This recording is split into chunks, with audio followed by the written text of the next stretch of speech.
Wait, once I made sure I'm recording, I should be recording now. Okay, hello, welcome back to TenkoBerry Does Book Reading. Hopefully you're all doing okay today and staying safe, and hello, welcome back to some of our book reading. So, it's been a little while since our last one, and we've just went through Journey's End, but I decided to start reading another book, and that was Everyday Phrases, Their Origins and Meanings, Neil Ewart. To put the car before the horse, to knuckle under, drunk as a lord, to strike while the iron is hot. What's on the back? It's the same thing back and forth. You can already see the front cover there. Have you ever wondered what a white elephant is? Why someone's name should be Mud? Who should eat humble pie? Why getting the sack should be so cold? What's a buzzman's holiday is? It is almost impossible to get through a day without using or hearing some catchphrase or other. Many of the everyday phrases used to appear to be modern, but have been in existence for centuries, with some originating more than 2,000 years ago. They have become such a normal part of everyday conversation that we use and accept them automatically, knowing something of their meaning, but not always their full implication.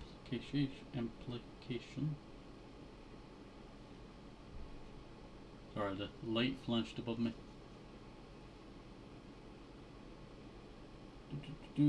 In everyday phrases, their origins and meanings, Neil Ewart has selected and explained 400 phrases commonly used throughout the English-speaking world.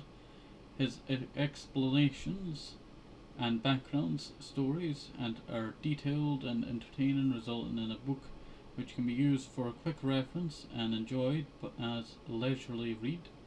Neil Ewart was writing several books on language and folklore, and is the author of Lore of Flowers, also published by Blandford Press. He has scripted a number of documentary films on nature conservation and subjects associated with history and heritage of the British Isles. Everyday Phrases, Their Origins and Meanings, Neil Ewart, Blandford Press, Poole, Dorset. This was copyrighted in 1984. Well, actually in 1983. But it was reprinted in 1984, this book here that I'm holding. So this book is 40 years old. 40 years old, crazy. 2024 that we're in the now, 40 years ago was 1884. Whew. Crazy, I tell you, crazy. Yeah, but it just goes through, a bunch of the stuff that you normally see in the front of it. Introduction there, alphabetical list of everyday phrases with origins and meanings, and index is at 155. We already know a bunch of the phrases. Let's just get into the phrases, I tell you. To wear a albert. A albert became popular during the Victorian times.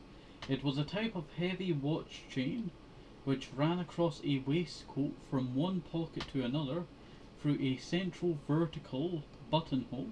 Its fame came about when Prince Albert, consort of Queen Victoria, set the fashion after being presented with a chain of this type by the jewelers of Birmingham during the visit there in 1849. Prince Albert not only popularized the wearing of the watch chain, but also his own Christian name. Although it was Queen Victoria's wish that no future king should be called Albert, when George V1 became king, he respected her wish, even though his name was Albert. All my eye and Betty Martin implies that something is meaningless, utter nonsense, or untrue. That's all my eye is often used today as a shortened version. The origin of the full phrase is said to have arisen, not arise, from a British sailor interpretation of O Mahai Betty Martin, which he misheard in an Italian church when his ship visited a nearby port. The answers a lemon originated at the beginning of the 20th century in the USA. The acid juice fruit known as a lemon was used to denote a sharp or sarcastic reply to a question or request considered unreasonable or ridiculous. It was adopted a few years later in England and taken to mean no or nothing doing. Did you know a lemon is actually just an orange? But it's a certain one that, was very zangy and, had a quite zangy taste to it, so they bred for that one, becoming the lemon that we know and love. Well, not really love, I don't like lemon. That's used quite a lot. Well, I do drink some lemonade, but there's barely any lemonade in that, I tell you. Barely any lemon in that. Alright, an apple day keeps the doctor away is a phrase that has been used for generations, which in more recent times has been scientifically proved. Tests carried out at Leeds University in 1984 showed that fewer calls were made on doctors by people who ate a lot of raw apples than those who did not. A apple tree has been regarded as holy or magical since early times and has featured in many Greek, Roman and Norse and other legends. It is mentioned in the Bible many times. Pliny, 23-79 AD, the great writer and historian of ancient Rome, mentions over 20 varieties of apples which were common in his day. Today, wherever it grows throughout the world in America,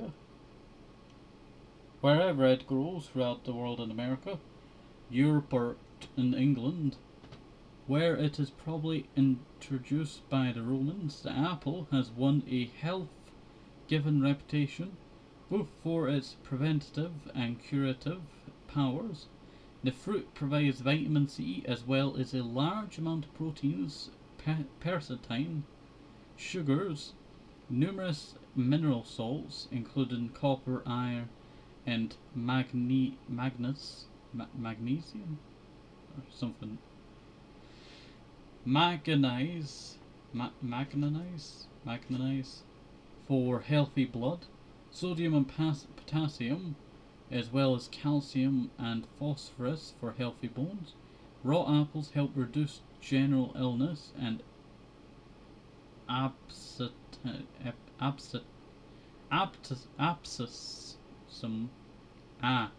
absenteeism from work and mental stress, but they should be the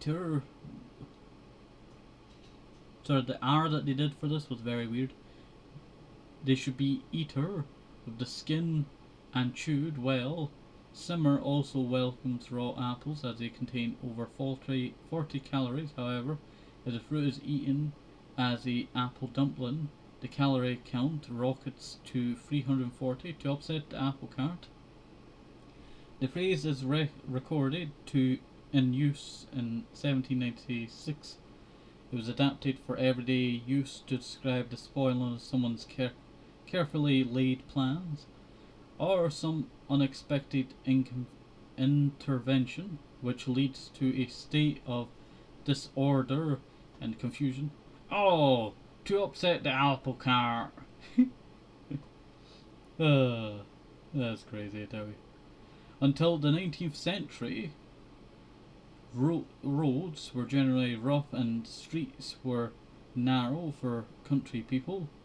The mere act of getting themselves and their goods to the market safely over considerable distances was quite an achievement. One can imagine how annoyed they must have been when the carts containing their precious produce were toppled over and partly damaged when scattered and ruined the hopes of profitable sales. They actually have a ink missing. There must have been a little bit of like wood chipping or something And when they put down the thing to print the page, the sail has a little bit sliced through it where the L and top of the E should be, but it's just sliced away because of the ink. What do you call it? Just getting, not there. It must have been printed on like a little bit of paper dust or something like that. Who knows? Who knows?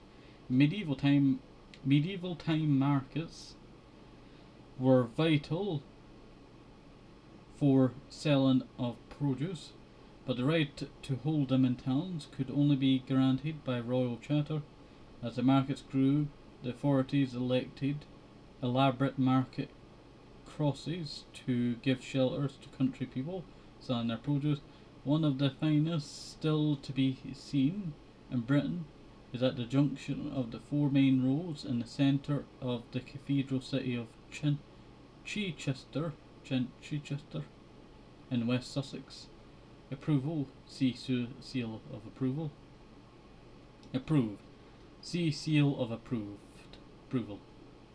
To chance one arm is to take a risk in the hope of obtaining some advantage or other, or trusting to luck in doing something that one has never done before.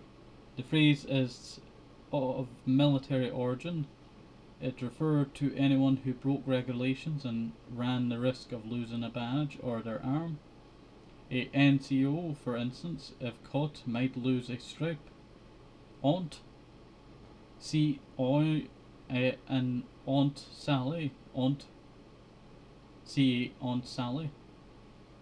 To have a axe to grind is to have a concealed personal interest in a matter, a selfish motive which can lead to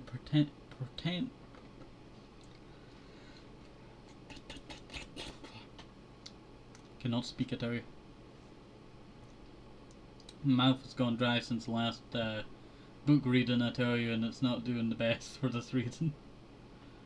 Selfish motive which can lead to personal gain or profit. The phrase comes from a story told by Benjamin Franklin, 1706 to 1790, the American statesman, writer, and scientist.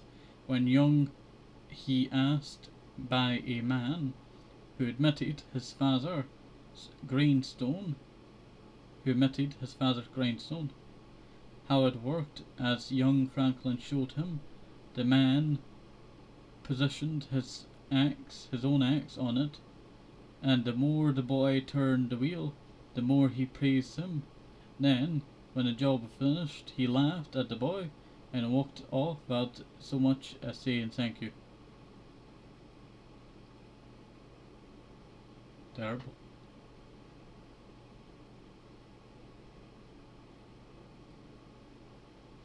Ah! Okay, so here's a funny phrase coming up. I tell you, this will be the last one because I don't want this episode to be too long. We're on page 12. Don't throw the baby out with the bathwater. The expression warns that when you are throwing anything away, it's best to make sure you're not disposing of anything vital that you might need later. Alternatively, if pressure is being put on you, change your point of view. Don't throw away all your ideas. Stick to the ones in which you firmly believe. Just make the necessary adjustments that will meet with approval, but do not abandon your ideals or main beliefs. During World War II, the parachutes used by paratroopers undergoing training at the RAF station were tested periodically with dummies dropped from a captive balloon, similar to those at the end of a wire and winch used to use balloon barges. When the RAF pilot went up in the basket to experience his first ride in a lighter than aircraft, he helped the dispatcher offload 6 of the parachutes with their dummies through the gaping hole in the floor of the basket and watched all of them successfully at the end of the static line. As the balloon was about to be lowered to the ground to take on the next test load, it stuck and it suddenly struck him. How foolish the whole exercise had been, for if things went seriously wrong, or the balloon broke away, they had disposed of their chance of escape with 6 parachutes thrown out, as neither of them wore a parachute themselves. In other words, they had thrown the baby out with the bathwater. Now that is the end of our reading of this book now. Let me know if you want more of this book read. I tell you, it's quite a good book actually. I think I'll keep it to the side, so if I ever hear like a phrase, I could try and, look it up the best that I can. I tell you, the best that I can. I do have one more book to read, and I tell you, that's Scottish Ghost by Lily Seafield, Lomond Books. But that is going to wait for tomorrow, I think. Alright, so hopefully you enjoyed that. Have a nice day, safe, hope it's simple, maybe some more shit, sneak the vitamins, very important, and bye, see you next time, bye bye.